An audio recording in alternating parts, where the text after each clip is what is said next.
안녕하세요. 혹시 여러분은 K-팝을 좋아하시나요? BTS, 블랙핑크, 뉴진스, 스트레이키즈, 정말 멋진 아티스트들이 많죠. 그런데 이런 생각 해보신 적 있나요? 전 세계 사람들이 한국 음악에 큰 관심을 가지는 이유는 무엇일까요? 어떻게 한국의 대중음악이 글로벌 트렌드가 되었을까요? 오늘 한국어 공부도 하고 K-팝의 놀라운 이야기까지 함께 알아보는 시간. 자, 그럼 지금부터 저와 함께 시작해 볼까요?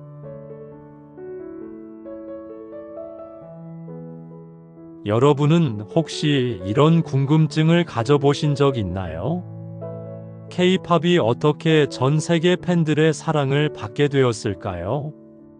불과 30년 전만 해도 한국 대중음악은 국내에서만 소비되는 로컬 음악이었습니다. 그런데 지금은 어떤가요? 빌보드 1위, 그래미 후보, 전 세계 아레나 투어까지. 도대체 무슨 일이 일어난 걸까요? 오늘 이 모든 궁금증을 속 시원하게 해결해 드리겠습니다. K-팝의 현주소.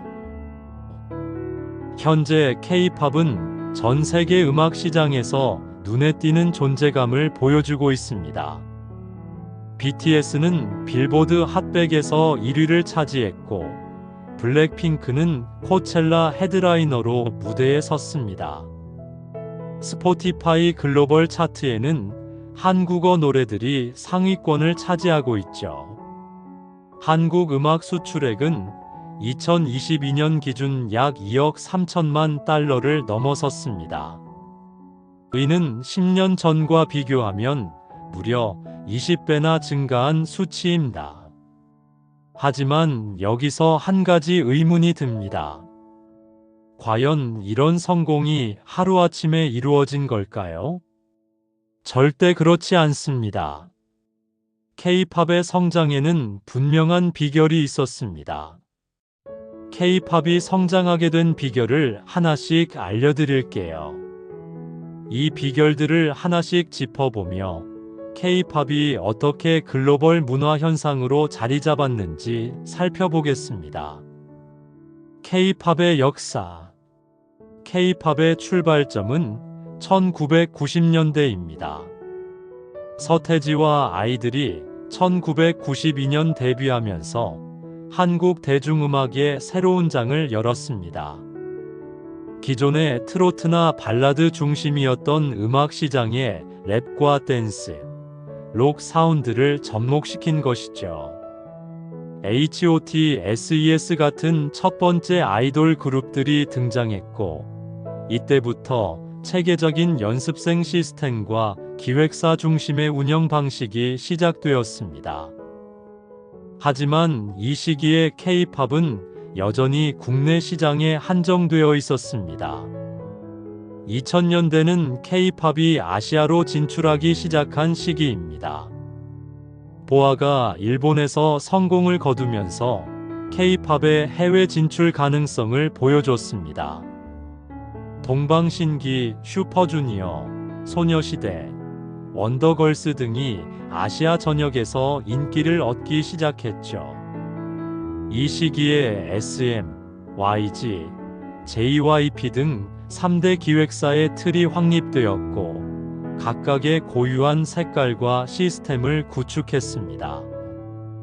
특히 한류 드라마와 함께 K-팝이 동남아시아와 중국으로 확산되기 시작한 중요한 전환점이었습니다. 2010년대는 K-팝이 진정한 글로벌 음악이 된 시기입니다. 싸이의 강남 스타일이 2012년 전 세계를 강타하면서 K-팝의 존재를 전 세계에 알렸습니다. 이후 BTS, 블랙핑크, 트와이스, 레드벨벳 등이 등장하면서 서구 시장에서도 본격적인 성공을 거두기 시작했습니다. 특히 소셜미디어와 유튜브의 발달로 K-팝이 전 세계 팬들에게 직접적으로 전달될 수 있는 환경이 조성되었죠. 이 시기에 K-팝은 단순한 음악을 넘어 하나의 문화 현상으로 자리 잡았습니다. 2020년대 들어 K-팝은 완전히 메인스트림으로 진입했습니다. BTS가 빌보드 1위를 연속으로 차지했고, 그래미 어워드 후보에 오르는 등 서구 음악계에서도 인정받기 시작했습니다. 뉴진스, 아이브, 르세라핌, 여자아이들 등 4세대 아이돌들이 등장하면서 새로운 트렌드를 만들어가고 있습니다.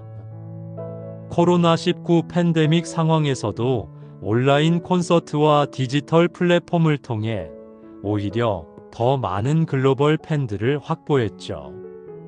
이제 K-팝은 한국 문화 콘텐츠의 대표주자로 자리 잡았습니다. K-팝 아티스트들은 노래, 춤, 비주얼 모든 면에서 완벽함을 추구합니다.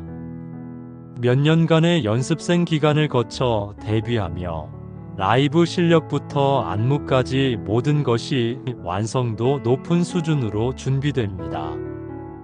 K-팝은 처음부터 해외 시장을 염두에 두고 음악을 제작합니다. 다국어 가사, 해외 프로듀서와의 협업, 현지 팬들과의 소통 등 체계적인 글로벌 마케팅을 진행합니다. 유튜브, 틱톡, 인스타그램 등을 적극적으로 활용해 팬들과 직접 소통하고 바이럴 콘텐츠를 지속적으로 생산합니다. 특히 숏폼 콘텐츠와 챌린지 문화를 통해 전 세계적인 확산을 이뤄냈습니다. K-팝은 단순히 음악을 듣는 것을 넘어서 팬들이 적극적으로 참여할 수 있는 문화를 만들어냈습니다. 팬 사인회, 팬미팅, 버블 같은 소통 플랫폼을 통해 아티스트와 팬 사이에 강한 유대감을 형성합니다. 음원 판매뿐만 아니라 굿즈, 콘서트, 브랜딩, 콜라보레이션 등 다양한 수익 모델을 개발했습니다. 또한 트레이딩 카드, 한정판 앨범 등을 통해 컬렉팅 문화도 만들어냈죠. 앞으로의 전망. K-팝의 미래는 앞으로도 더욱 기대됩니다. 첫째, 글로벌 시장에서의 인지도가 계속 상승하고 있습니다. 라틴 아메리카, 아프리카, 유럽 등 새로운 시장에서도 K-팝에 대한 관심이 높아지고 있죠. 둘째, 기술 발전과 함께 새로운 형태의 콘텐츠가 등장하고 있습니다. 메타버스 콘서트, AI 기술 활용, VR 및 AR 콘텐츠 등을 통해 더욱 혁신적인 경험을 제공할 수 있을 것입니다. 셋째, 한국 정부의 적극적인 문화 콘텐츠 지원 정책도 K-팝의 성장에 큰 도움이 될 것입니다. 하지만 몇 가지 우려되는 점들도 있습니다. 첫째, 시장 포화 상태입니다. 너무 많은 그룹들이 데뷔하면서 경쟁이 과열되고 있고, 이는 아티스트들의 부담을 가중시키고 있습니다. 둘째, 서구 중심의 글로벌 음악 시장에서 K-팝이 계속해서 독특함을 유지할 수 있을지 의문입니다. 셋째, 연습생 시스템의 부작용과 아티스트들의 정신적, 신체적 건강 문제가 지속적으로 제기되고 있습니다. 넷째, 정치적 이슈나 문화적 차이로 인한 갈등이 K-팝의 해외 진출에 걸림돌이 될 수 있습니다. 이러한 문제들을 해결하기 위해서는 몇 가지 방안이 필요합니다.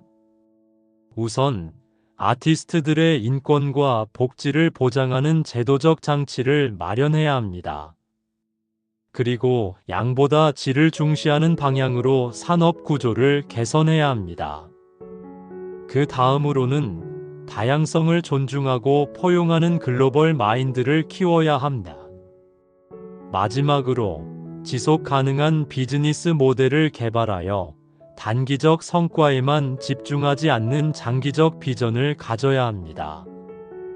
개인적으로 K-팝의 미래는 여전히 희망적이라고 생각합니다. 물론 해결해야 할 과제들이 많지만 K-팝이 지금까지 보여준 혁신 능력과 적응력을 고려하면 충분히 극복할 수 있을 것입니다. 중요한 것은 글로벌 시장에서의 성공에만 집중할 것이 아니라 아티스트와 팬 모두가 건강하고 행복할 수 있는 지속 가능한 음악 문화를 만들어가는 것입니다. K-팝이 단순 한 유행을 넘어서 전 세계 사람들에게 감동과 희망을 주는 문화 콘텐츠로 자리 잡기를 바랍니다. 다음 주제. 오늘 K-팝의 성장 비결에 대해 자세히 알아봤는데요.